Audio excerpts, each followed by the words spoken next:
आप सभी को प्रणाम। जय श्री राम। मैं हूं लालन ठाकुर विजय नेपाल से। आज के इस वीडियो में हम लोग चर्चा करने वाले हैं फीचर ऑफ कैशबुक। कैशबुक की विशेषता क्या है उसके बारे में आज के वीडियो है। तो इसी वीडियो में हम लोग फीचर ऑफ कैशबुक के बारे में हम लोग सीखेंगे, समझेंगे, पढ़ेंगे, क्योंकि एग्जाम ऑफ पॉइंट व्यू के हिसाब से भी थ्योरी पूछा जाता है शॉर्ट टर्म में और लॉन्ग टर्म में, शॉर्ट क्वेश्चन में और लॉन्ग क्वेश्चन में पूछा जाता है। इसीलिए इसका ज्ञान होना हम लोग को जरूरी है। तो चलिए देखते हैं हम लोग फीचर ऑफ कैशबुक क्या है।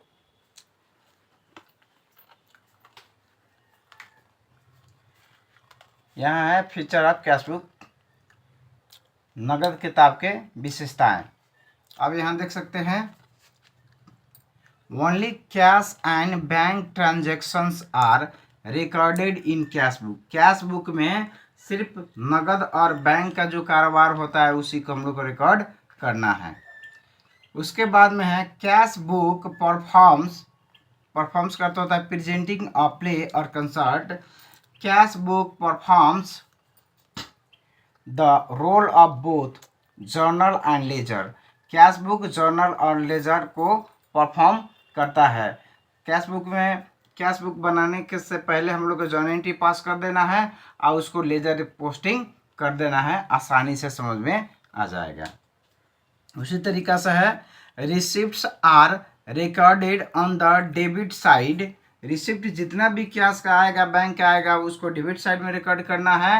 And payments on credit side, जितना भी पेमेंट होगा बैंक के द्वारा और कैश के द्वारा उसको सीआर साइड में रख देना है। उसके बाद में है cash book records only one aspect. Aspect का अर्थ होता है a particular part of the transaction that is cash and bank. यानी कि cash book records only one cash and bank, cash और बैंक को सिर्फ रिकॉर्ड रखता है। उसके बाद में है डबल एंट्री इज कंप्लीटेड। इसमें डबल एंट्री कंप्लीट होता है by means of posting in the ledger to respective account. Respective account का अर्थ होता है रिलेटिंग सेपरेटली हम लोग रिकॉर्ड रखते हैं। जैसे हम लोग लेजर बनाएंगे डेट बाय डेट, अब उसको हम लोग लेजर में पोस्टिंग करेंगे रिस्पेक्टिव अकाउंट में। उसके बाद में है transactions are recorded in chronological order. Chronological का ऑर्डर होता है मेजर्ड बाय टाइम, ईयर्स और मंथ। जैसे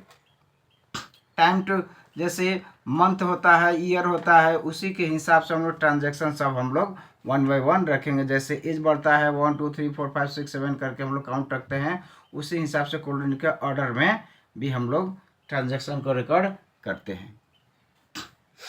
cash columns must have debit balance. Cash column में डेबिट बैलेंस होना ही चाहिए, debit balance. The bank column में हैव डेबिट। बैंक कॉलम में क्या होगा कि हो सकता है कि डेबिट हो और क्रेडिट बैलेंस हो, डिपेंडिंग अपॉन, इसमें कहाँ फर्क पड़ता है, depending upon bank balance is positive और ओवरड्राफ्ट। यदि बैंक बैलेंस पॉजिटिव है तो डेबिट बैलेंस नेगेटिव है, ओवरड्राफ्ट है, तो उसी के हिसाब से हम लोग रिकॉर्ड कर देंगे।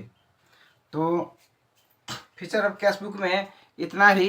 फिर मिलेंगे दूसरी वीडियो में, तब तक के लिए पढ़ते रहिए, खुश रहिए।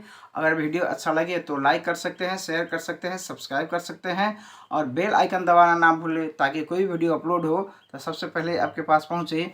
वीडियो देखने के लिए आप सभी को बहुत बहुत धन्यवाद। तब तक के लिए जय नेपाल।